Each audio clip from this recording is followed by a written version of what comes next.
I have no idea what happened there. Am I on mute? No, I'm not. Hello and good evening and welcome to let me get my teeth in and start this properly. Do anyone think I was a professional or not? Good evening and welcome to THFC Till I Die, your home atop and past, present, and an exciting future under Ange Postecoglou as he takes us like Moses took the people all them years ago across the blue sea to the promised land where there was milk and honey and trophies galore. That is what Ange is doing to us, and we're following him in his footsteps. As Tequila's there with one of the tablets, Column's there with the other tablet, and Boris, the best Patreon member this world has ever seen, is carrying all the trophies, and I'm just like Moses. I'm with Ange. I'm following him. Good evening and welcome to the best podcast around. It is the Cockerel Clock podcast, your number one podcast for all things Tottenham and football talk. Joining me tonight, of course, are my usual co-host, Tequila, also Column as well, part of our channel, one of our channel members as well, one of the founding members of THFC Till I Die, Column, and also making his debut tonight on THFC Till I Die. It's our Patreon member, Boris. So, Boris, I'm going to start with you. How are you this evening, Boris? And welcome to YouTube and welcome to THFC Till I Die. Yeah, thanks for having me. Again, like you said, you were going to, but thanks again for having me. It's great to be here with you guys, with Cole, and with Tequila, with yourself. Unfortunately, not with the with Tom Jones of Ireland, but we'll move on from that at the time being. Never know, I might get to talk to him one time again. Who knows? But yeah, it's enjoyable. Yeah, he'll be on next week. And if you do become a Patreon member, the link's in the description. Like Boris, you get to come on these podcasts. And also, you get to come on the fan shows after every Premier League game we're doing this season and Europa League games as well. Hit the link for the Discord, hit the link for the Patreon, and that's how you get in. Tequila, how are you, sir? My mocker, my left lieutenant in this little army of ours. How are you this evening, sir? I'm okay, Demo. You've been watching too many Charlton Heston films, bruv. Way too many Charlton Heston films, like Ben-Hur and everything. You know those 4-hour films they used to put on? Yeah, I remember them. No, nothing wrong with Ben-Hur. I mean, I got caught once. No, it was good. It just never ended. It's just like the first Lord of the Rings film. It just had like 20 endings. Yeah, it's a bit like going watching Dancing with Wolves. That film never ended either. That put me to sleep in the cinema. The only film that ever put me to sleep in a cinema. Yeah.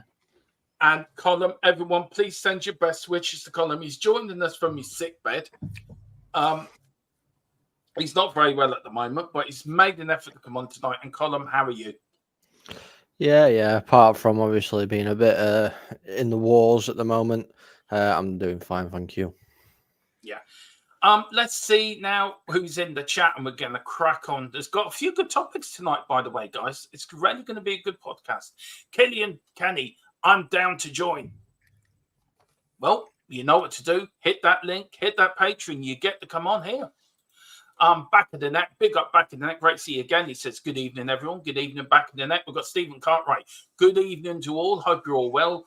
Who do you think will sign next? It's coming. We have Milton. Right, I don't want to get his surname wrong here. Milton. Here we go, Dermo. Give it a go. All you, bruv. All you. Come on. Milton No Burger. Brega. Is it No Brega? No Burger. Milton. I'm just going to call him Milton. Yeah. Dermo's mind's on food, as we can tell. I should have been the burger again, just to make it proper. Well, look, I do you know what? Dyslexics a bitch, but never mind. Good evening, everyone. It's 6:09 a.m. Saturday morning here in sunny Australia. Hope everyone is well. Smash the like button. Milton, thank you so much. And I tell you one thing, he looks very dapper. He does, doesn't he? In his suit there, he looks very dapper. You see me? I'm still in my underwear, dude. I'm not going to say what I'm wearing. Just a smile, just a smile, Con. That's all you're wearing, man. I don't think nobody wants to know what you're wearing. And anyone on Spotify where this is going up on that and Amazon Music afterwards, I do apologise. Do what Tequila says down there. It's a link. Big up to Louis June Music. Big up, hey guys. Big up, Lou. How you doing? Christopher Intro. Last word on Spurs.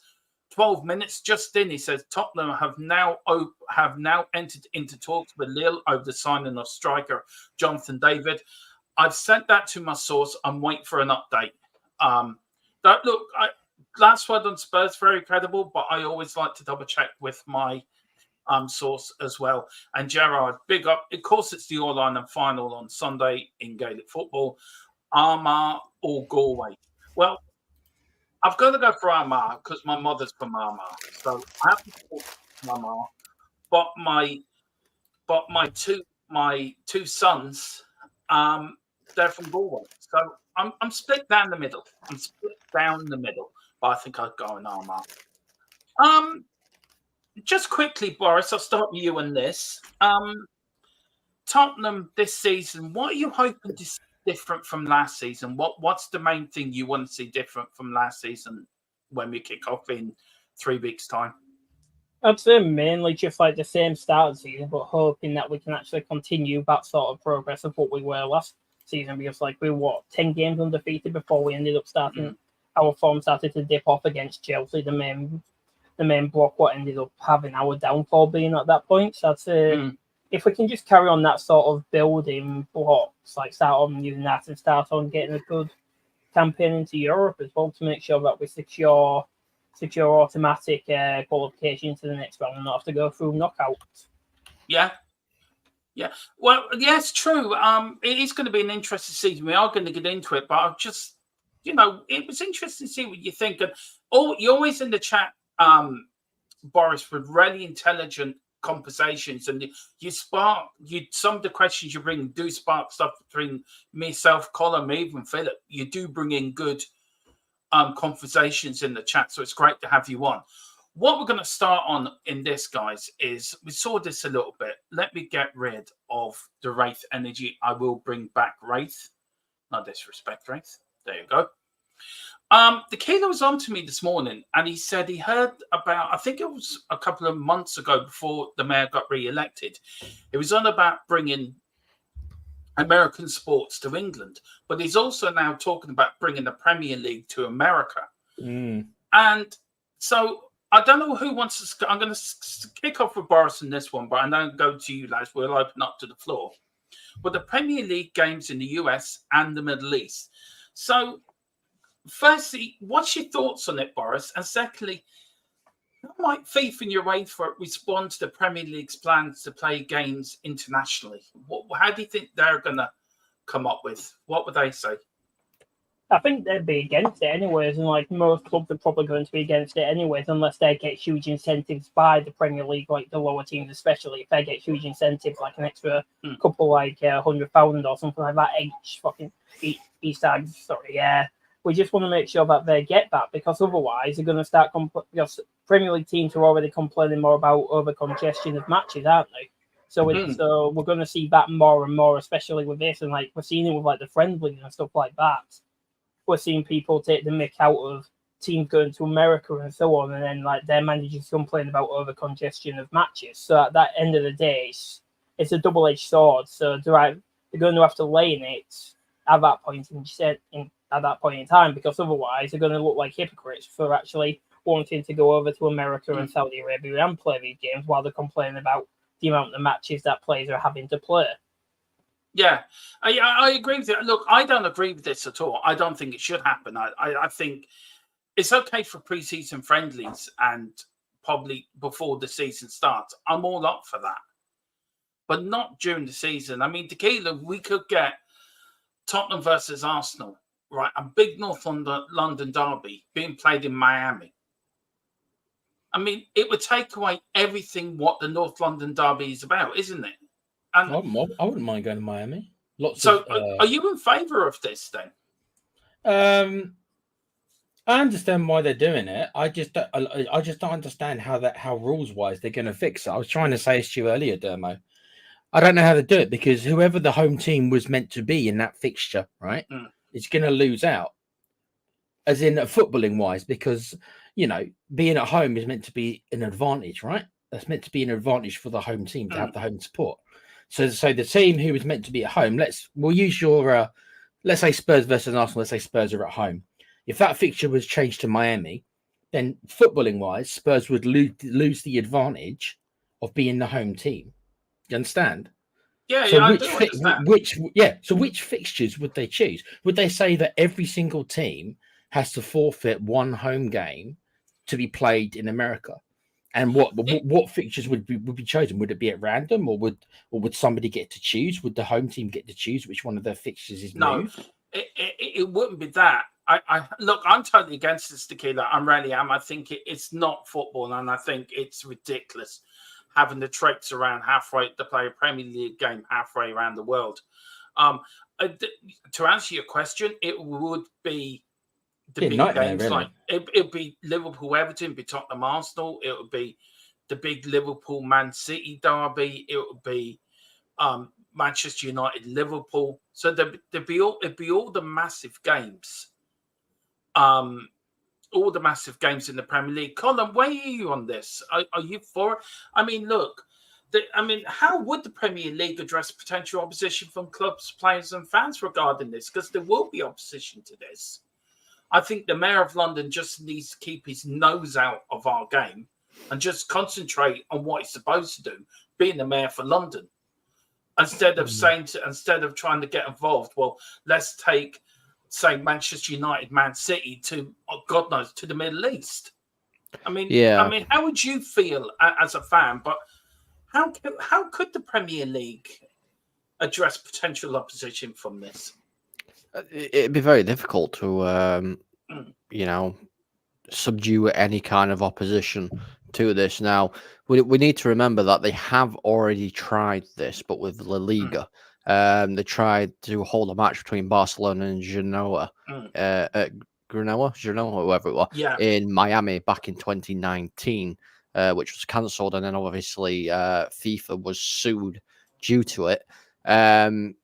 So it's very difficult. I know La Liga are pushing again to play most of their games overseas in America as well. But yeah, I mean, there's too many hurdles for it to actually happen. Surely, you got to consider, like, all the fairness on the fans, like you're saying, the balance and between home and away fixtures, supporting fairness to the fans, clashes with fixture schedules, impacts on the leagues, issues of players and fan welfare, safety. There's so much they need to actually consider. And I think it's an absolute mockery to the league to take some of the biggest games, or maybe not, maybe they won't take, massive games. Obviously, they're going to want the Tottenham Arsenals, the Manchester derbies. They're going to want all that. But, I mean, we've seen what fans can do when they all collaborate together, when they really want something changed. And if they started taking, for instance, Arsenal, Spurs away from you guys who have paid money, to go to White Hart Lane or Emirates Stadium or wherever it's held, and you found out it's being held in somewhere in Miami. Imagine the uproar. You've paid for a season ticket. Are the FA going to pay for your flights and accommodation to go over there and watch that game? Because you've already paid for that game. No, they won't. So there's going to be a massive, massive uproar. And I think if they try and push ahead with it and don't consider all the factors and don't try and appease, obviously, the UK support, because it's English football, this is where all the fans pretty much are and go and watch. I know there are people that travel from all around the world to come and watch. But there's going to be massive lawsuits against them. Yeah. Com, here's a question for you quickly. What about if they added a 39th match and every team had a 39th match and it had to be done abroad? No. But it was randomly chosen. So the matches were randomly chosen. No. We've got what? Is it 9 out of 9 teams from the Premier League over there right now for pre-season? There you go. There's your matches. And they're not small matches either, I mean, Man United are playing Liverpool and Arsenal over there. So they're they're still classed as friendlies, though, aren't they? That's the only issue. They're not getting the fullback. But let's be honest, Tequila, even if they had a 39th match, the league's going to be pretty much done with by that point. You're not going to know who a winner is. So it's going to be a friendly anyway. Yeah, but if they did it, when I mean 39th match, like they did it, I don't know, like halfway through the year, like I don't know, if they restructured the league a little bit, so they got rid of the Christmas congestion, and had like one match in early January or something for everybody. Do you know what I mean? In America. I mean, Boris, where are you on this? I mean, I take it just for Boris before we get to you. I take it just a yes on this, Tequila. I take you're in favour of this. I can understand why it's become a global game, and if you're an American fan and you're not a rich American fan, so you can't afford to come over, then I can understand. But that being said, America's obviously a very big place, so wherever they put the match, if you're an American fan in the South of America, for example, not South America, but the southern states of America, and they put it up in New York, it's still a bloody long way to go. That's the issue. So they'd have to probably spread all the matches around America, like I say, because America's an extremely big place. But I can understand why, and also there is financial gain for the club because it's such a big target market. So I can see some of the chairmen, not just Levy's, all the chairmen being like, there's a lot of money to be made. So I can see why they'd want to. But if that's the case, then right, if this is the case, then fair enough. Okay, let's do it because it's going to make profit. But okay, I want this then. If we're sending our biggest games or some of our biggest rivals over to America to go play a game, I want to go see the Italian Milan derby played in Manchester. Yeah, exactly. I mean, Boris, where are you on this? Yeah. I mean, I'm totally against it. Tequila can see the advantages in it. Where are you on it? Where's your stance on it? And do you agree with Tequila that maybe do a 39th game? Or are we really walking into a Super League if this happens? Well, we're already pushing like enough matches it is because we've also got to think about like players. We've got not just regular league in general, we've got cup competitions as well, like the Carabao Cup, the FA Cup. If you're like the top 6 or like top 8 now or even top 9, you get to the chance of you being in the Champions League, Europa League or European Conference League as well. So that's just going to end up increasing the amount of games even more as it is. I understand like where people are coming from and like where Tequila's coming from, where it's in, it's like a financial benefit and stuff like that. But like in that sense, though, if they're going to do that, they're going to have to update the rules of like registration and stuff like that in my eyes, because you're only allowed to register, what is it, like 25 players as it is, 25 over 21 players of age. So in that sense, why, if you're going to do that, why not just up like the registration size to like 30 players or something like that instead? So we actually get more players in. What can actually then we can actually, if that's what's going to happen, have that in so we can actually send players over to another country or something like that. But I understand where you're coming from, Demo, in the sense that we don't want to send like our biggest matches over there and stuff like that. I understand where Tequila's coming from, like it's the fact that Americans or Saudi Arabian fans who enjoy the Premier League, as it's known as the best league in the world currently. That's a big if at times, but it's known as that in general.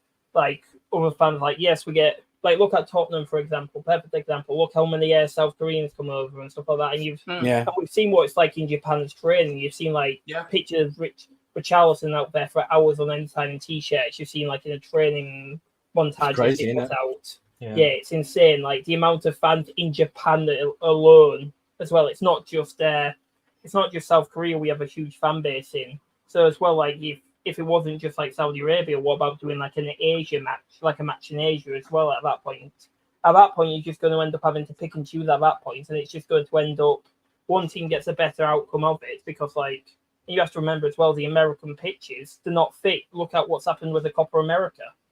Like that's like how many issues have happened with that. Look at what happened in the final between Colombia and Argentina. Look how many Colombian fans broke in because they didn't have a ticket, or Argentinian fans. Look how long it took them to get it back under control, because it's shown that they don't really put in enough resources into the infrastructure and into the security as it's seen. Because we saw the Copa America final, the biggest thing in South American sport.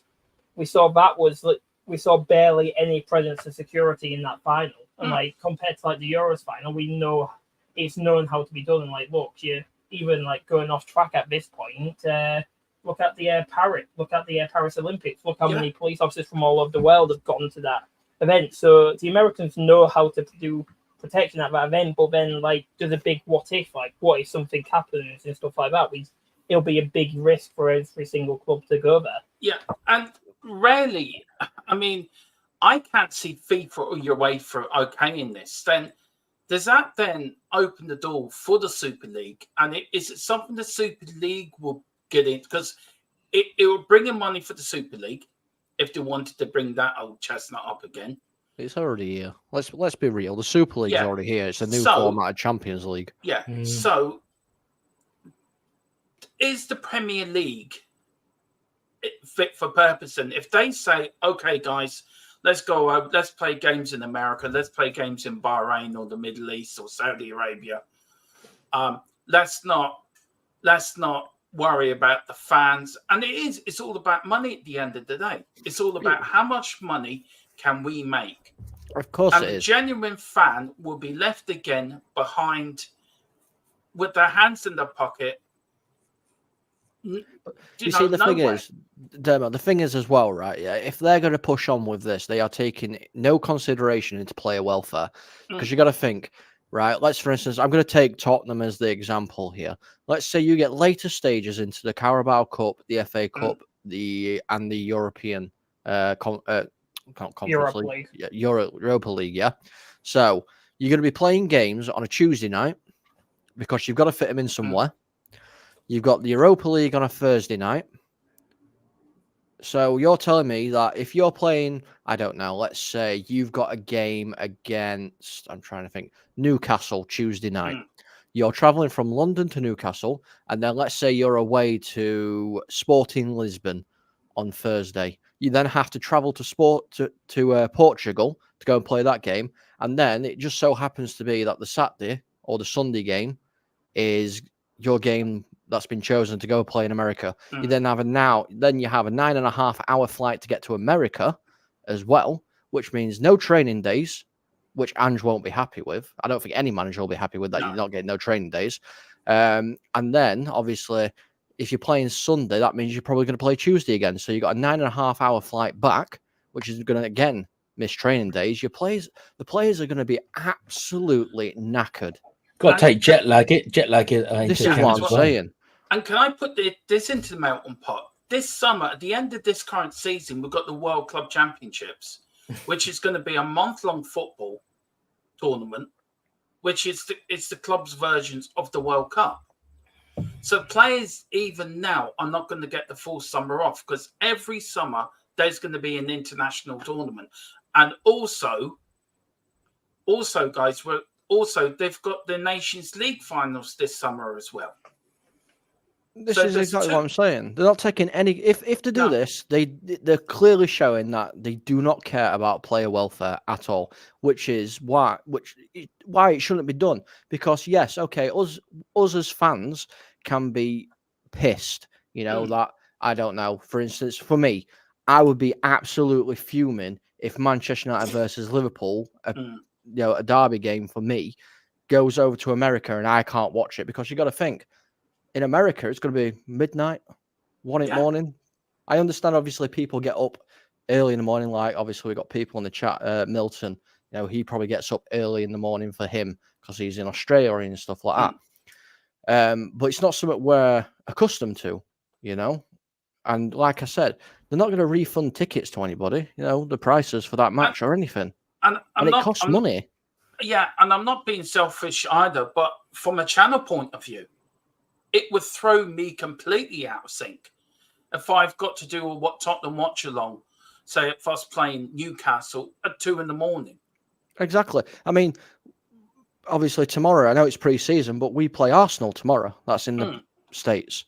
It's a midnight kickoff for me. I'm not staying up and watching it. So let me ask you this then.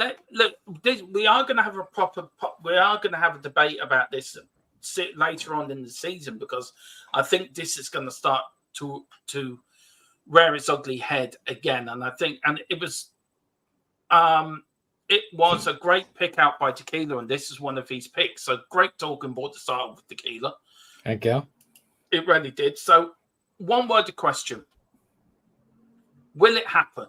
Yes or no, Tequila? Yeah. Maybe not this season, but there's a lot of kinks to work out, and I think that it will be done during one certain weekend. When this weekend is going to be, I don't know, but I think they're going to do it at one certain weekend. And what they might do is have one match in America, one match in South America, and stuff like that. For example, Spurs are probably not at the moment because of obviously Ange have got a very large fan base in Australia, and I think the Australian fans would love to see Spurs live in a proper game. But as Com said, which match do you pick out? I don't know. It's going to have to be random. That's what I mean. So I don't know. It's going to have to be randomly chosen. I don't agree with this at all. This is the issue. Yeah. They're not going to randomly choose matches. They're going to choose matches that are going to bring in the most revenue. I mean, no disrespect to certain teams, but who is really going to want to watch Tottenham Hotspur versus Ipswich? Yeah, exactly. Or Leicester versus Ipswich at that point. Exactly. You're only going to get like the top 6 teams who are actually going to be the main attractions. This is what I mean. The games that they're going to want are Tottenham Arsenal, Tottenham Chelsea, Man United Liverpool, Man United City, City Tottenham. You know, they're the games that they're going to want because they know they're going to sell out straight away. Yeah. So, Boris, yeah or nay?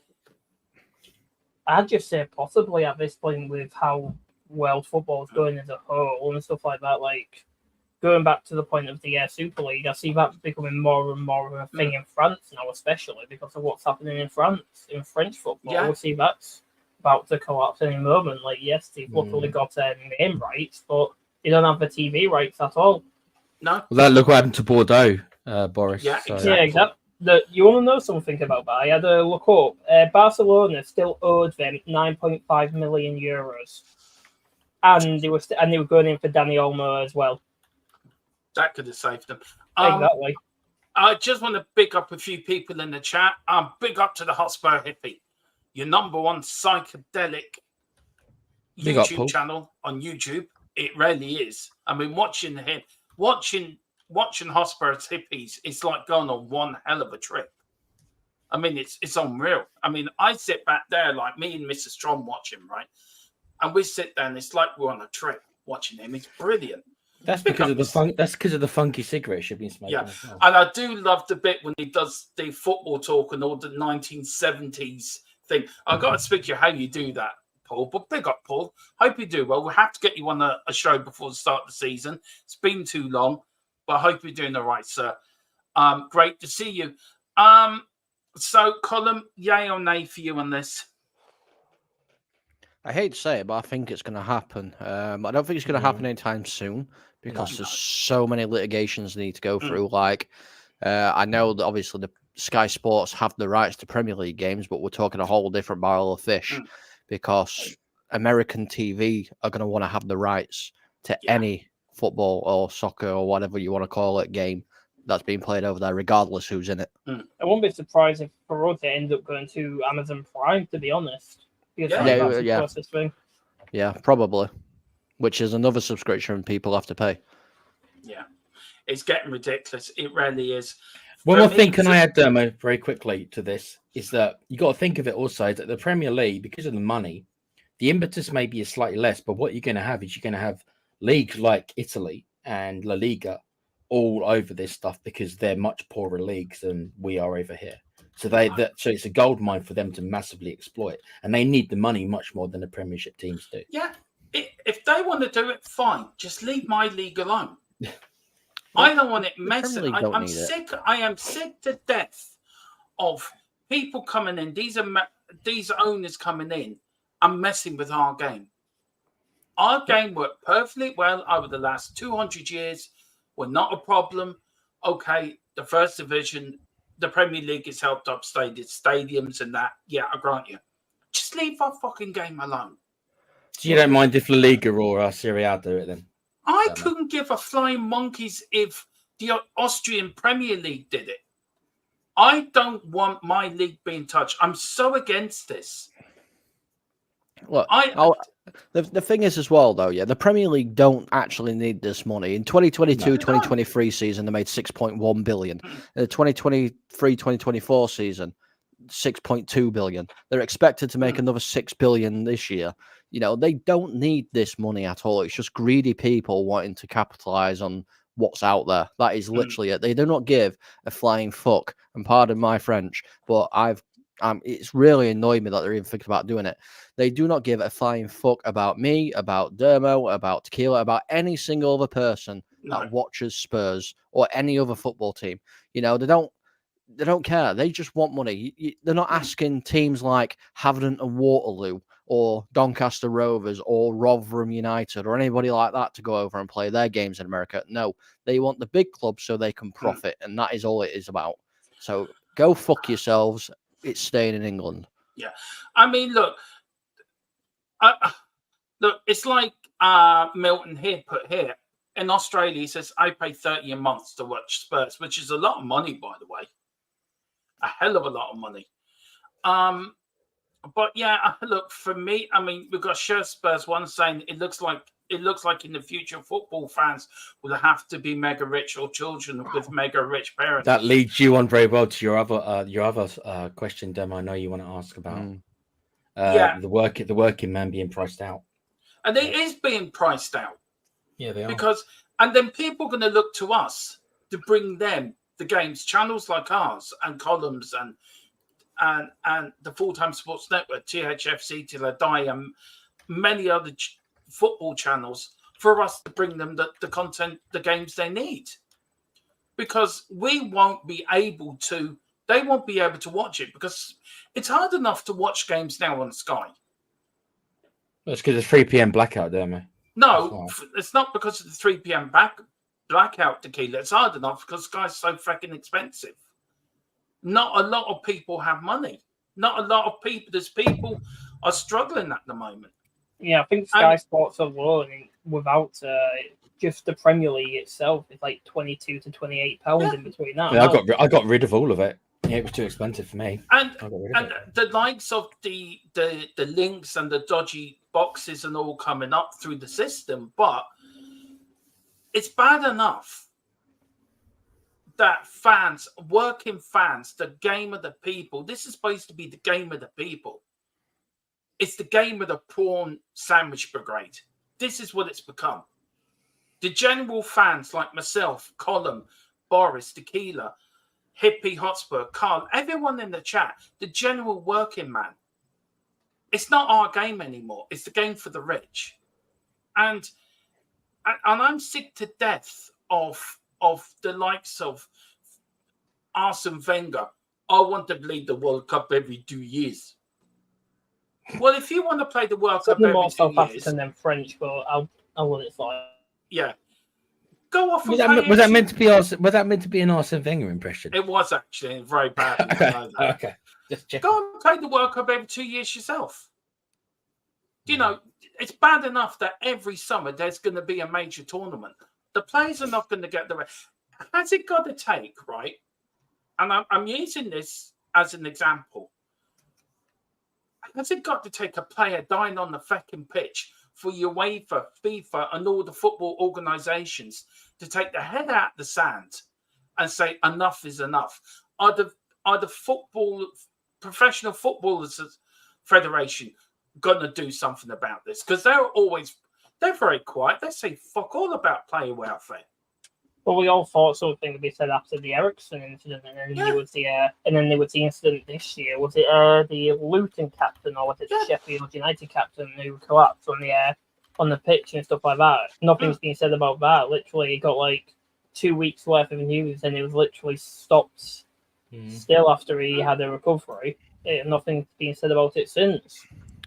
I just want to quickly jump in and because I'm seeing obviously Michael W is putting some good stuff in the chat. To be fair, and I just want to obviously one of his comments is saying one of his comments is obviously saying that soccer is the world sport. Yes, it is the world sport. It's more this comment here. So far, none of the reasons not to do this are things that can't be overcome. If they can move an NFL team with 53-man roster, etc., etc., etc. Yeah, you play 17 games over 18 weeks. That's one game a week. Whereas over here, like I said, they could be playing Tuesday, Thursday, Sunday. That's 3 games a week, to be fair. You know, that's a lot of football, and you've got to add the travel into that and the jet lag and everything. I'm angry about it. Yeah, not this comment. I'm angry about it because I don't think they should be doing it because obviously fan everything. But I'm more concerned about player welfare. Nobody's really had a break. Let's be honest. We've gone from a World Cup into a season, into pre-season, into Euros, into another season. You know what I mean?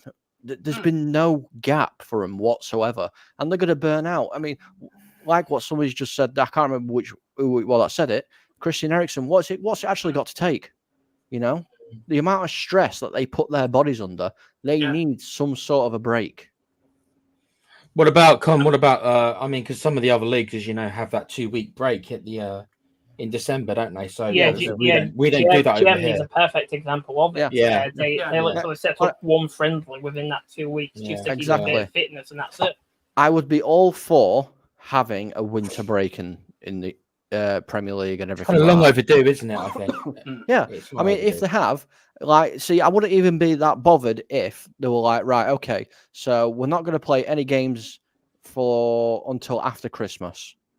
So let's say, for 3 weeks they get a nice break, and then the last week of Christmas, because obviously there is a couple of days, they go, right, this is when we decide we're going to go over to America, because you've had 3 long weeks of rest, you've had your training, let's go over to America and play a bunch of games. Let's have Tottenham Villa over there, let's have United Newcastle over there, let's have Chelsea Ipswich over there. Pick a couple of games, go, there you go, lads, you go over to America and play your games. I wouldn't mind so much, because yes, it's one game. I don't really mind one game. It's if they're constantly going over and they've had at least a little bit of a break. I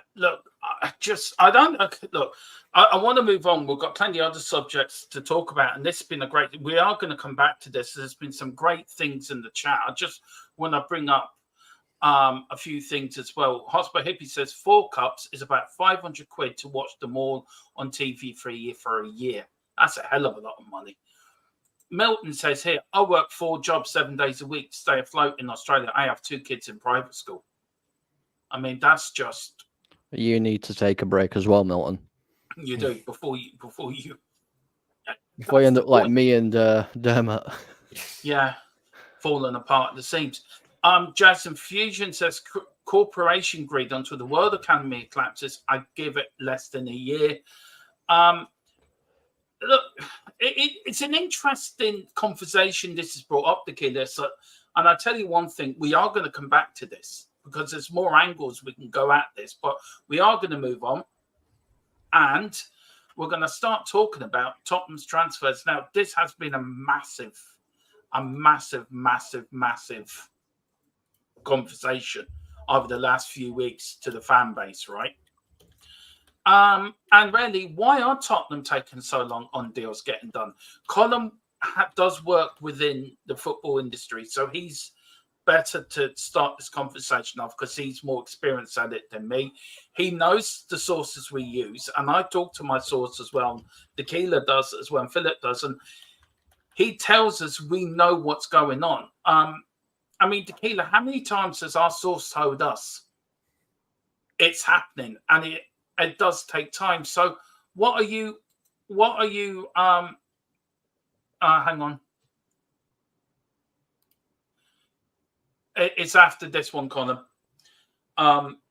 So I'll start with you, Colin. What factors are there contributing to the delay in Tottenham Hotspur securing our new player signings?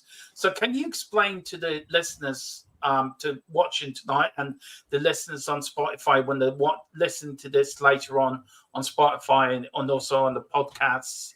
You can find this podcast on after we finish here tonight on YouTube. So explain to people what goes on. Yeah, I mean, there's lots of contributing factors, to be fair. When you speak to quite a few people, you tend to get the same kind of information. Obviously, what gets passed out to us a lot as the fans that are viewing is, while they're negotiating on price. See, now this tends to be true quite a lot of the time. There's a couple of million difference here or there. But what people don't understand is a lot of the time that isn't actually the case in regards to the two clubs, that are actually discussing it. The clubs have already discussed the price. It's then the signing on fee, the agent fee as well, because obviously he gets a cut. bonuses, how long the contract's going to be for. This, there's so much stuff that needs to be put into a contract as well. So that takes time. Obviously, we've just had the European Championships. Obviously, a lot of players have gone away to go play for their clubs. Whilst they're playing for their clubs, it's very, very difficult to speak to any player in regards to a transfer because they are solely focused on performing well for their country. This becomes a massive, massive issue. This is why we're starting to see now a lot more transfers get done because obviously the European Championships are now over. Obviously, the sooner a team goes out, if you're interested, for instance, if you're interested in João Felix, they went out not too long. Well, I can't remember what quarterfinals they went out in. So from the quarterfinals, they probably would have João Felix would have had a day or two off, and then the negotiations could start. It's very, very difficult to pinpoint what it is. Yes, okay, you can, like I said, you can say it's the fee, but like I said, a lot of the time it's because players are away. Like now, I know, obviously, like you said, we speak to the same people, Dermot. We have the same kind of contacts. I have a little bit more information than what some people do because of obviously what are working. Tottenham are working on deals. The issue that Tottenham are facing now, and I'm not saying that this is going to cause a massive issue because obviously deals can get done. Ange has a very, very good team behind him sorting out the transfer deals, and they're still obviously in London working hard. But the issue is targets are now going on pre-season. So again, it's going to take a little bit longer because they're away. They might not be in Italy. They might not be in Spain. They could be in America, playing with a club in America. So it takes time. Obviously, there's a time difference as well. There's a lot of conversations that need to be had, and this is the issue, and this tends to make things run a little bit slower. But fear not, things are being done. Yeah, and look, I've been saying this, and Boris, yourself, it will get done. But look, Milton's asked us a question. I will get to Keyless when he comes back. But Boris and Colin and myself, quick question for everyone in the panel. How long have you been Spurs fans, and what made you a Spurs fan? Boris, because you're our special guest tonight, as a Patreon member, you get the first answer. And if, just very quickly, if you want to be like Boris, just get a Patreon membership. Click on the link, become a Patreon Gold member, click on the Discord as well, and you get to come on and you get to be like Boris. Boris, it's great to have you on, but how long have you been a Spurs fan, and what made you become a Tottenham fan? That's it, really, was the 2018-2019 semi-final against Ajax. That was the point of me when I became a Spurs fan back then because of the just as a comeback, what seemed impossible to everybody else, but it was just like how quick of a comeback it was. Like from the first half of the second leg, where we showed absolutely nothing, and we lost in the first leg as well.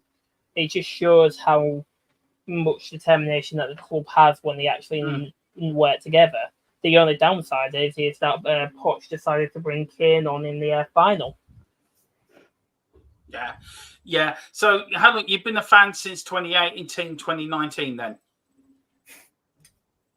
Yeah. Is that for an up tequila? No, before you I was hang on, tequila, I was answering this question, so if we could just sorry, mate. How long, same question to you, how long have you been a Spurs fan, and what made you become a Spurs fan? Milton's asking. I became a Spurs fan in the mid-90s, mainly due to David Ginola, if I'm going to be honest. My limited family actually took me to see Arsenal versus Charlton because they wanted me to be an Arsenal fan. And the Arsenal versus Charlton game was 0-0, and I fell asleep. That should tell you how well that went for me. And then I just remember seeing Ginola's goal versus Barnsley. I'm sure the Spurs fans know the goal I'm talking about. And it was a bromance. It was my first bromance, guys, right? So I just fell in love with David Ginola as a player. And he was a very handsome man because he was worth it. So that got my eyes on Spurs, and then it was a natural progression from there. Yeah, so unfortunately, I've only seen us win the 2 League Cups, as Dermo knows. But David Ginola got me into Spurs, and the rest was kind of history. So yeah, I think it was like 96, 97. I could be wrong on my timing exactly, but it was the late 90s. Now, Milton, don't fall off your chair. Colin is actually not a Spurs fan. Shock horror. He's a Man United. We are trying though, Dermo, aren't we? We're trying we again. Ain't working. So same question for you. How long have you been supporting Man United, and what made you become a Man United fan? But also, what made you like watching Tottenham and joining the Tottenham YouTube channel? Oh God, these are some load of questions. Well, I was born into a Manchester United family. To be fair, my nana and my granddad actually got me supporting Manchester United, and my first game was can't really remember it because I was 4 years old. Was 1996, and we were actually away, and I can't remember. I think we might have played Blackburn or somebody like that. But I just fell in love, you know. My favourite player, although he's done some really, really dodgy things, was Ryan Giggs at the time. He obviously wore the number 11. My birthday is actually the 11th as well, so I kind of grew an instant connection on him. So yeah, I've been supporting Man United since I can remember. You know, 1996 is like I said, my first time going. But I've got photos of, you know, me being, God, 14, 15 months old in full Manchester United kit.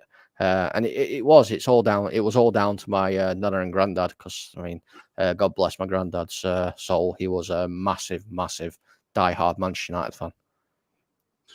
Yeah, and as for me, Milton, I've been a Spurs fan since 1979. Because I was born in 77, so I've been a Spurs fan really since the day I was born. Yeah. Remember going to games early. My favourite player of all time is Glenn Hoddle, Steve Perriman, people like that. But yeah, I've seen the highest of highs, and I've seen the lowest of lows. So I've seen it all, up, down, left, right, whichever way you shape the tree. I've seen it. Yeah, and just to answer your question as well of when that's thinking, I actually started taking a lot more interest in Spurs when Harry Redknapp was your manager. I watched a lot of games when Harry Redknapp was your manager, because I just liked the way that he set up his teams. You know, I'm a very tactical analysis kind of person. I like watching what happens. And I've got a cousin who's a Spurs fan, you know, so I watch games with him as well. But yeah, I've always kind of like had an eye on what Spurs do for quite a few years, to be fair. And your United captain Roy Keane was a Spurs fan as well. Yeah. And you had one of my fellow school compadres as well playing for you at one point. Graham Souness used to play for us who I went as well. to school with. Who I went to school with, That's what I'm about. Who was that? Who was that, Clom? Who was that? Danny Rose. Oh, really? Oh, yeah. Yeah. I remember you telling me that. Graham Souness, the great Liverpool captain, was our player back in the youth days. So I've played the game. Big up, Milton. I hope you enjoyed them answers, and thank you for bringing the question in. We've got DJ Samra. We're so close to 1,900 subscribers. I know we are. We can feel it. I can see 2K coming up there, but big up, DJ. We've got Milton. It's a quick question to the panel. Besides Spurs, do you have a soft spot for another team? Tequila, who's your soft spot? Not so much in England. I've got a soft spot for some of the other teams. Like I've got a soft spot for Villarreal. We talk about this a little bit, don't we? Villarreal, and I like Dortmund in Germany. So in England, not so much. If I were to support my local, it would be like Bedford Town. But when I was younger, I lived kind of quite near Barnet, so I suppose I had a little bit of soft spot for Barnet when they were in the old the old Division 4, like Division 2 now, League 2 now. Yeah. But obviously they're out the Football League at the minute. They're in non-league. But but I suppose, to answer your question, I suppose Barnet in England. I suppose Barnet. Do you remember Underhill, where it wasn't actually a flat pitch? It wasn't actually a flat pitch. It went one way or the other. Boris, do you have a soft spot for another team? I'd say in England, there's one what always caught my interest, really, and it was Hull City. Because they've been in the Europa League themselves. They got to an FA Cup final, unfortunately lost to Arsenal. Back, I think it was 2014-15, 2015 final, or I can't remember the exact year it was, but they got all the way to the final and almost beat Arsenal. But unfortunately, there's certain ones from from the other part of North London like to ruin stuff for everybody. But I'd say out of England, I'd probably say Udinese from the Serie A. Oh, very interesting.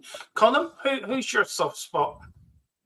Oh, obviously, I watch quite a lot of football. I've got certain teams around the world, but I'm just going to stick to obviously England, and it is my local team, which is going to be a delight. Yeah, it's going to be a delight to Jamie, who's a Sheffield United fan. But yeah, Doncaster Rovers, because it is my local team. So, myself, I'm a massive Celtic fan, so that's my other team as well. That's like watching conference football. That.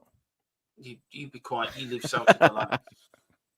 Hotspur Hippie says transfers used to be a brown paper bag and a little red chef on the M1. Innocent days. I know. Innocent days. But listen, we've got a few similar there. I've got a soft spot for Newport County. We've got here Hotspur Hippie, Celtic, Gladsville, and Riot Magic FC and Blah Men Women. Fair enough. And DJ says, and my Irish team, Wexford. I know, the best county in Ireland. There's nobody. But it's not. It is. But it's not. Cork is the best county in Ireland, mate. No, it's not. Look, yes, it is. You may have your rebels, but we have special strawberries. You know what I'm talking about as well. Big up to Jamie. Hiya, pal. How you doing? Not too bad. Guys, give us 2 minutes. Have to pop off. I'm going to leave you this question. I'm going to start with you, Colin, and then go up, then Boris, and then Tequila. What role do players, agents, and intermediaries play in the piece of Tottenham's transfer dealings? And for Boris and Tequila, what one player do you really want Tottenham to get in? So, Colin, if you start off, and I just need to pop off 3 minutes, and I will be back. Well, that's fair. I get a university question. You get GCSE level. I mean, yeah, the agents and everything, of course, and intermediaries, they play a massive effect. Because like I said, before, I think I covered it a little bit earlier. You got to pay agent fees, and if you've got a third party in to try and deal with as well, they're going to want fees. And they're going back and forth as well.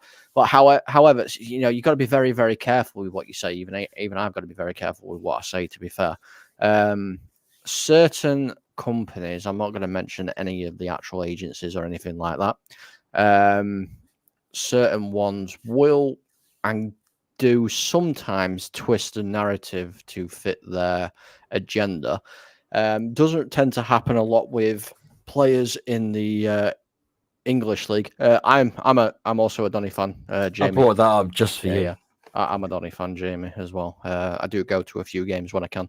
But yeah, it doesn't really tend to happen a lot in England. It is heavy in other countries. Again, you can probably deduce which countries I'm on about. So I won't say which country. But yeah, it can really affect it massively. It all just depends on who it is you're actually dealing with, Can I ask you a question, Con? Yeah. Since you are involved a little bit in it. Are all the agents as transparently evil with a cackling laugh, or is it an overstatement? Like, there is some decent ones out there too. Or are they all just money grabbing?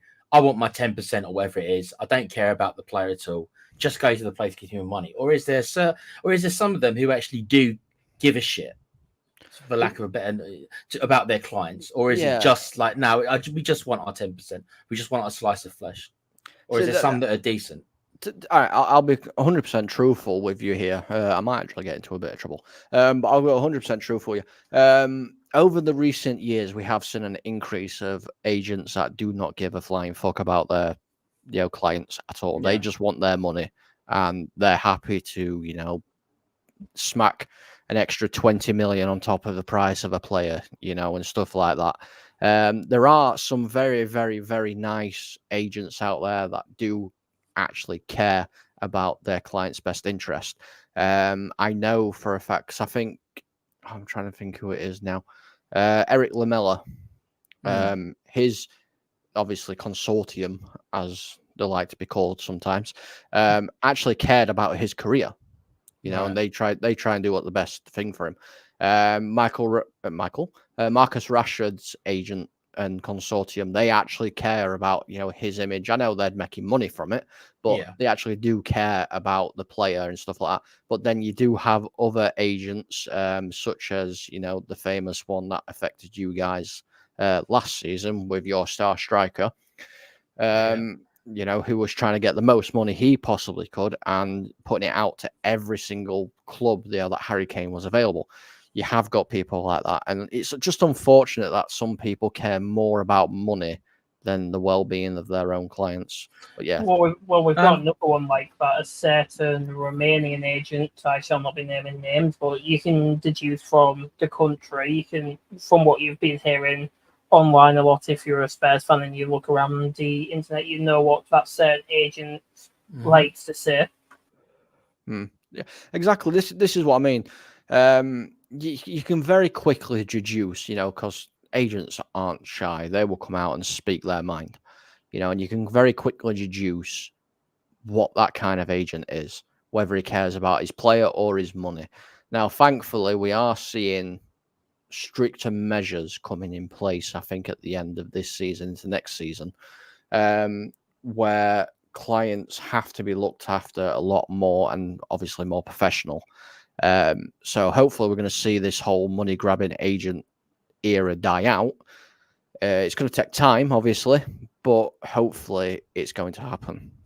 Colm, a question to you, because you know about the agents. Does that also include like the family sort of agents? So like a certain Spurs striker, a certain striker now at Real Madrid, are those sort of, and a certain right back at PSG, are those sort of agents going to start getting snuffed out unless they have a license?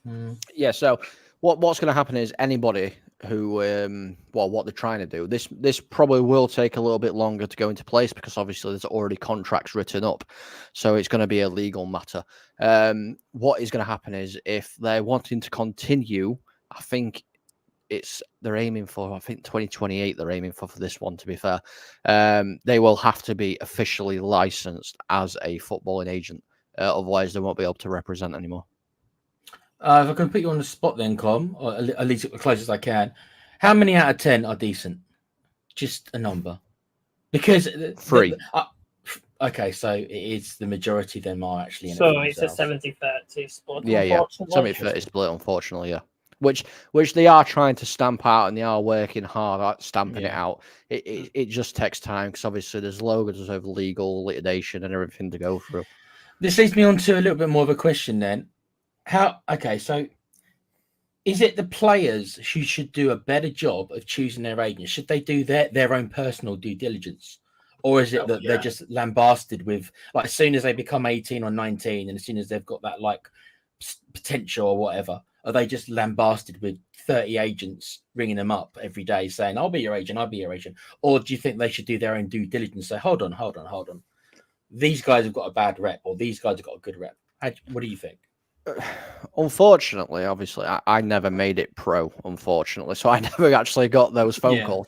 But obviously, like I said, I do know people that do have those phone calls. For instance, I'm sure he won't mind me telling you, I'm not going to say his name, obviously, for personal reasons for him. When I have spoken to a certain somebody before, he turned around and said as soon as he was able to sign a professional contract, he was inundated with phone calls from agencies and stuff like that. A lot of people tend to keep the family, until they get to a certain age, and then the family will then negotiate with the obviously representatives that are wanting to take on basically their child as a client. So you think the parents should get more involved then? Do you think at that age the parents should get more involved? I think they need to, or if they don't, then they need to have some sort of a legal representative. So, for instance, because I know obviously people sign contracts already and everything like that, because they're playing at academy levels and stuff like that. So, for instance, I'll use me as a case for this, even a delusional case because it didn't happen, unfortunately. But when I was in the academy, if I had managed to actually get a little bit better and progressed, I probably would have liked a representative from the academy, like not probably the manager or like Axie is obviously busy, but somebody, within the club to sit beside me and make sure, I'm not being pressured into doing something and stuff like that. I think Like it needs to be a better all safeguard around. kind of thing. Yeah, like yeah, a kind of safeguarding. safeguard. Yeah, 100%, especially for young players. Safeguarding is a massive issue at the minute, all around the world, and I think it needs to be resolved a little bit more. I think a lot of younger players are being mistreated and are being misled as well, financially as well as what they're being advised. I mean, Jermaine Defoe's man was his agent for a long while.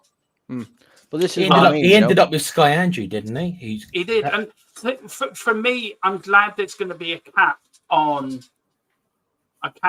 agents' fees because I think agents are ruining the transfer market. Really are. See, what I'm hoping eventually we'll get to is obviously these clubs are paying stupid money for these players. I'm hoping eventually it'll get down to just being, right, you've signed for, I don't know, Ivan Toney, you signed for Tottenham Hotspur. And then in 3-4 years' time, you might want to sell him. And then it'll just be down to the two clubs. There won't be agent fees at all because, the agent is only there to make sure his client is getting the best out of his current club. So hopefully there'll be no agent fees in the future. But again, we'll have to wait and see what happens because there's so much legal litigation to actually go through. It's really ridiculous. Yeah. Well, I hope you enjoyed that, guys. Sorry I wasn't a part of it. I had to come off, but I hope you enjoyed it. Thank you for Colin for stepping in and Tequila and Boris. The last topic we're going to talk about tonight, guys, on this podcast is about Ange and about the way he's transferred Tottenham from a team we were playing on the Mourinho, Conte, Nuno to how we're playing now. Now, Tequila said to me earlier he was watching a YouTube channel and some fans, older fans like from my generation, or even in Philip's generation, saying, they're older than you do. The best football they've seen was when Poch was in charge. I disagree.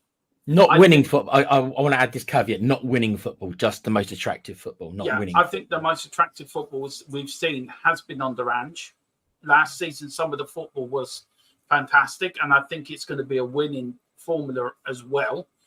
So I'm going to start with you, Boris. The biggest change in Spurs I've seen since Ange joined is the mentality. It's the way that the players all stand up for one another.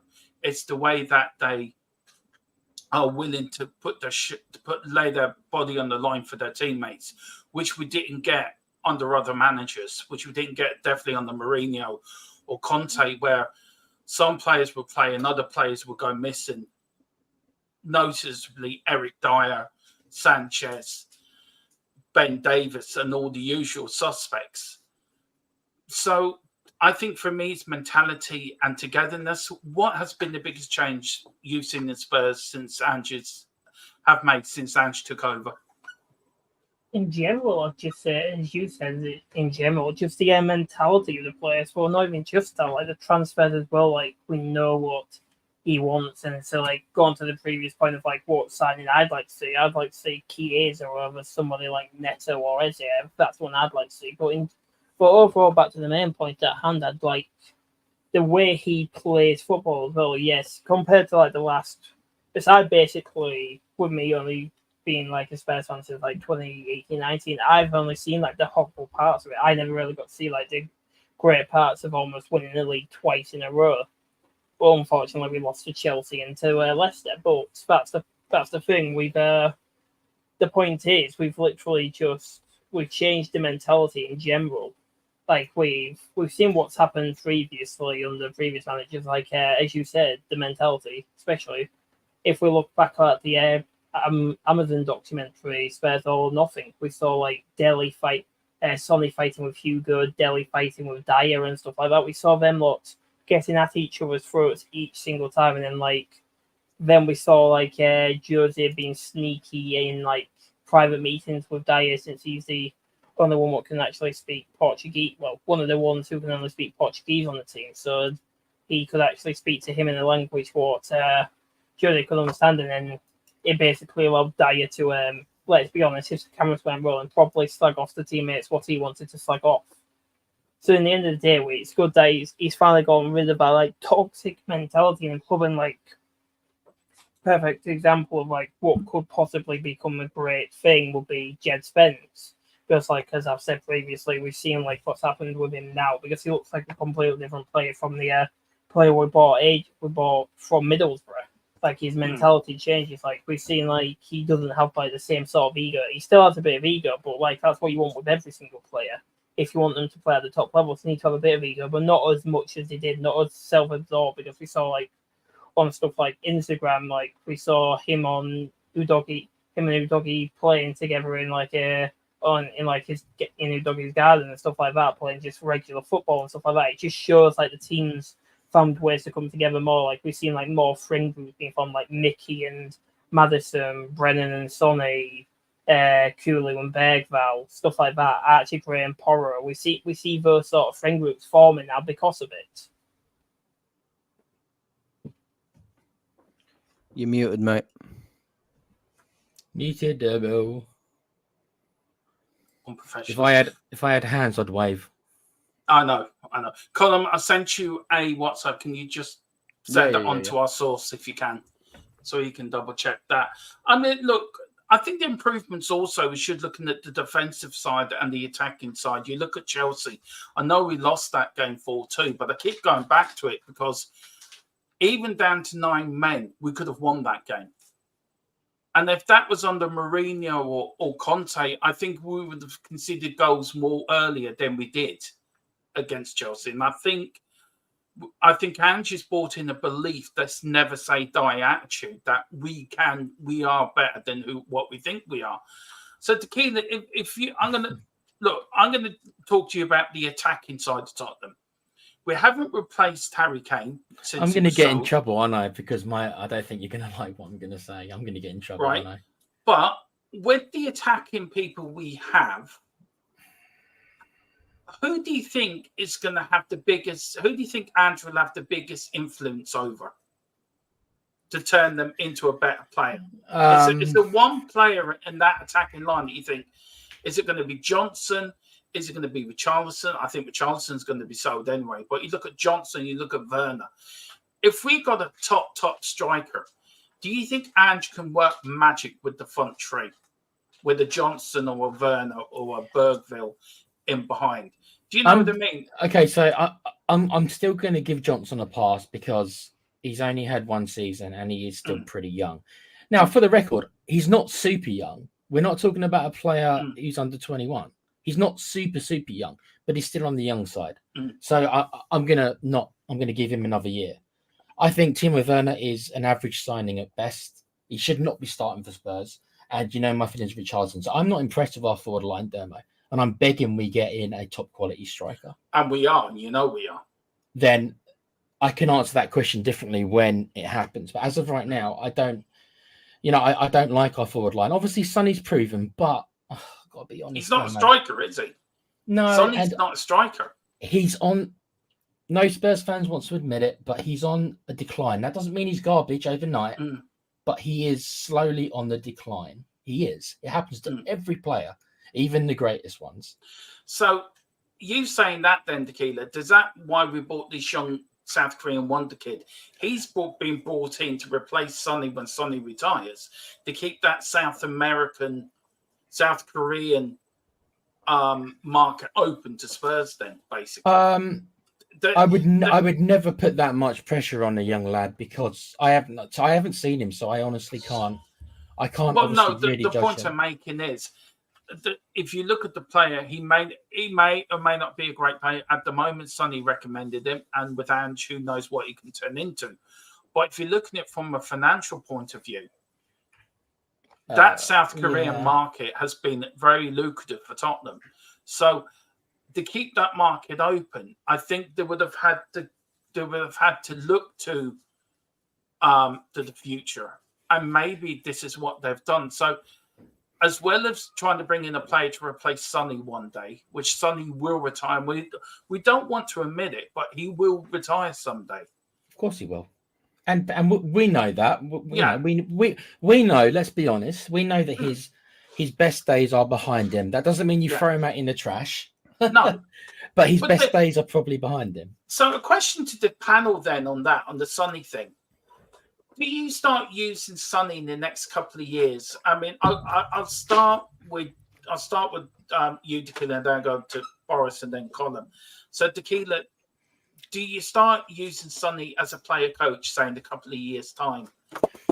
I don't know if you use him as a player coach, because not every player obviously has that ability to be a coach. But you certainly use him more as a mentor, especially for this young kid we've just brought in. There's no doubt in my mind that Ange has probably said to him, okay, mate, you've brought this dude in. You recommended him. He's probably going to help him settle in London. He's probably going to help him find a place to live. He's probably going to help him climatize, because it is quite a big culture shift coming from South Korea to Europe and London. It's going to be a big culture shift for the young lad. So Ange probably says to him, okay, you're going to be a mentor figure for the next couple of years, probably. And hopefully this guy can pull it off.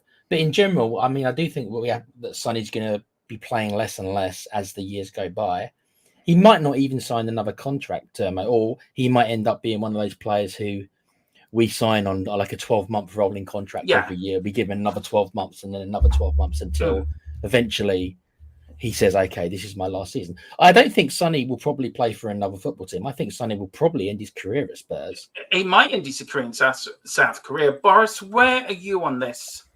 Do you agree with Tequila, what he's saying, or are you... Carl's being very rude to me in the chat. Mods, can you please remove Carl Simpson? Yeah. So, Boris, do you agree with Tequila, or do you look at it in a different way from what he's saying? I'd say I agree with you both, but I'd also say it's not just to help the South Korean market, if that's just taken away from the potential ability of this kid and like every other like South Korean football and stuff like that, because I understand where you're coming from, because Sonny's a great, amazing player, but at the same time, we don't say he's a beg about a way to keep in the Swedish market. We don't say that. I understand where you're coming from, though, in the sense like he's an amazing. It does help with keeping that market, but we can't just say it's just to keep in that market, because we've seen what that sort of, if we say that sort of stuff, it's just going to end up making the kid feel like he's not welcome in the fan base, that he's only there for pictures and money and stuff like that from the extras, like an extra, let's say a couple, like an extra 100 million a year from the South Korean market. We want him to actually feel welcome in the club and stuff like that. We want him to become like part of our club. We want him to become the next Sonny. But hell, you never know if Son's actually backing him at his potential. I feel like he could probably even surpass Son if he really wanted to attempt that.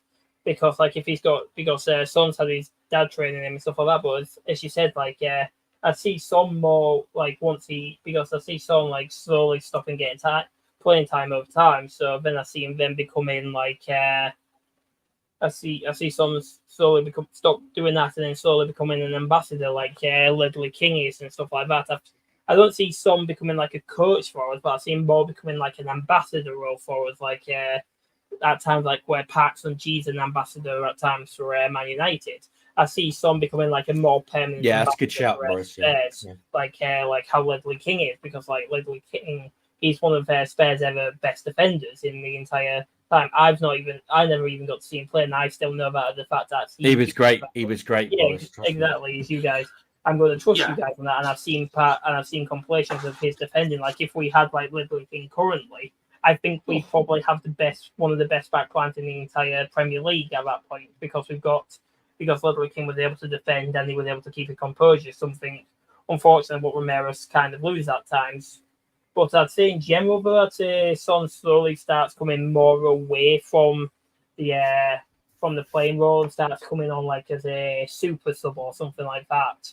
Like in the next few years, like coming on as a sub to actually help us create a chance or something like that, just helping us get like an extra goal if we need, like say if we're playing like the Champions League quarter-final against, let's say, AS Monaco or something like that, and we need one more goal to win the match.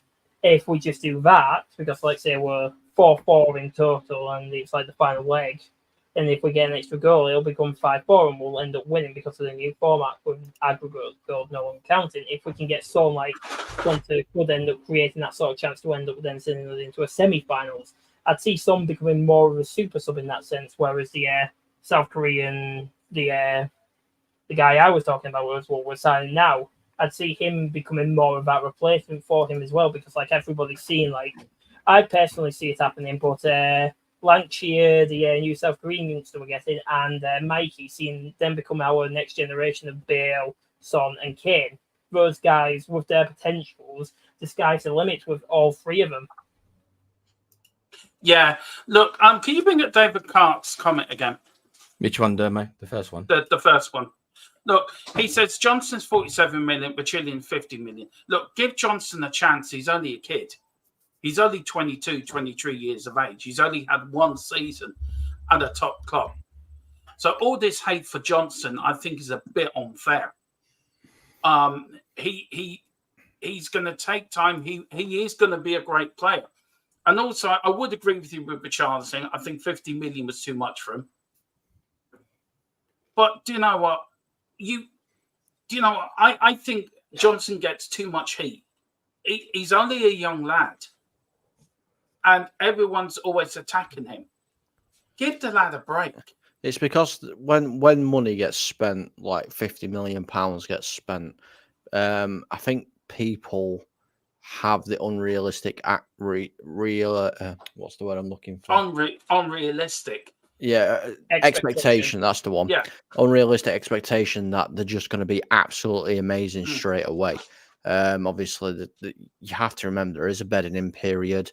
You know, the expectations that are expected of him himself have changed. You know, he's gone from a club where his expectations were finishing outside of the relegation zone.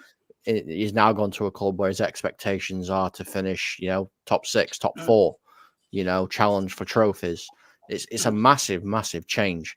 And I just want to comment as well about your son thing. Son has actually already come out and said that he will retire after. He's not planning on staying in football. Yeah. So well, we've got a little bit more breaking news. It's understand that Brian Hill has got his heart set on a move to Girona in Italy. Personal terms have been agreed. Players' camp's been informed. Tottenham that Brian wants to join Girona at all costs. Talks between clubs over a deal formula. Talks are still ongoing. So that is the very latest on Brian Hill. Guys, thank you so much for watching. That was the Cockerel Clock podcast with myself, Dermot, aka Dermatron. Tequila, where can people find you, sir? You can find me on this great channel with you great lads, THFC Till I Die, and you can find me on the Play Pouch, which is a little gaming channel that I've got where we just talk about the video games industry. This week's show was on Sony versus Xbox and both their game passes and which one is best, because Xbox have put their prices up cheekily. Thanks again for having me, Dermo. No problem. Boris, you've been absolutely brilliant. You smashed it out the park, making your debut on the channel. Absolutely did. Do you want to plug anywhere? Where can people find you? Just in general, here and probably in the future will be the European channel of this, because I've offered my services to help with the league, Serie A, and the Bundesliga as well. So and Champions League football, anything like that, I've offered to help my services here, and so I'll be here a lot more, and you'll see me in the chat usually as you do. So I'll be here if you need me. Yeah, no, Boris. Cheers, great. Boris. It's going to be fantastic, your help over in the other channel. It really will. And, of course, Colin as well. Where can people find you, sir? Yeah, thanks for having me on. Just want to say absolutely fantastic conversations tonight. Loved every bit of it. Massive well done to Boris as well for making his YouTube debut on us on the channel. I'm looking forward to actually, having conversations with him again, because he's very insightful, just like the rest of you guys. I enjoy good conversations like that. But where can you find me? You can find me here from time to time. I do pop in and show my face. I don't just come in to wind people up. I do have a little bit of I've just got football a bit more news now, just for you. What's just come in the last 10 minutes? It has been confirmed that Ryan Sessegnon has fully rejoined Fulham following his contract expiration with us. There you go. You heard it here first and fastest. Fulham's medical team will have something to do now. Well done. Yeah. Yeah, they will. But yeah, like I said, you can find me here from time to time. You'll find me on the Full Time Sports Network as well, which is my basically hub where I tend to work 9% of the time. X, MUFC, Spotlight, which is my Manchester United channel, which I've been completely neglecting. I'm not gonna lie, I've done nothing on there for months. There's two of us, and he hasn't done anything on there for months. To be fair, you know who you are, Mr. Irishman. And obviously, you can find me and Dermo. Too much pro clubs, com. That's what it is. Yeah, it is exactly too much pro clubs. Yeah. And that leads me into the last channel. You can find obviously a lot of gaming content and podcasts and stuff on the gaming channel that I help run with Dermo, and you see Tequila and everybody on there as well, called Double Dum Gaming. So make sure to check that out, guys, and subscribe to this channel. Get them up to 2K. Come on. Thank you so much. And listen, I couldn't do this channel without the likes of Colum, Tequila, Philip Brady as well, who's away on these holidays.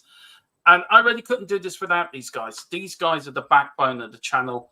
I really are. And I couldn't do it without them. So a massive thank you. And Boris, welcome to the family. Going to look forward to working with you in this season on the other channel and on here as well. Do pick up your patrons. Do log into the Discord where we can all talk Spurs. Is where we're going to set up the new fan group. So do link into Discord. If I'm not there, I'm sure Colin or Tequila will interact with everyone. I live on Discord. I am absolutely useless when it comes to social media. I pretty much live on Discord. So if you do join Discord, if you've got any questions, I will get back to you as quickly as I can. But we'll do try. This is going up on Spotify tonight, so be up on all your wherever you watch your podcasts. It will be up there. Thank you, Tequila. Thank you, Boris, and thank you, Colum, as well. And I want to leave everyone with this little nugget of inspiration. If you're feeling down, if you're feeling a bit fed up with the world, if you're feeling a bit that things are on your mind and things are heavy on your mind, just look across the world and think of how a Chelsea and a West Ham fan feel, waking up every day, looking at the circus that is called their club. So just be grateful that we have the best team in the land, the best team in the world. We are the mighty Tottenham Hotspur. We will rise, we will grow, and we're going to win. Come on, you Spurs. In Big Ange, we trust. Quiz.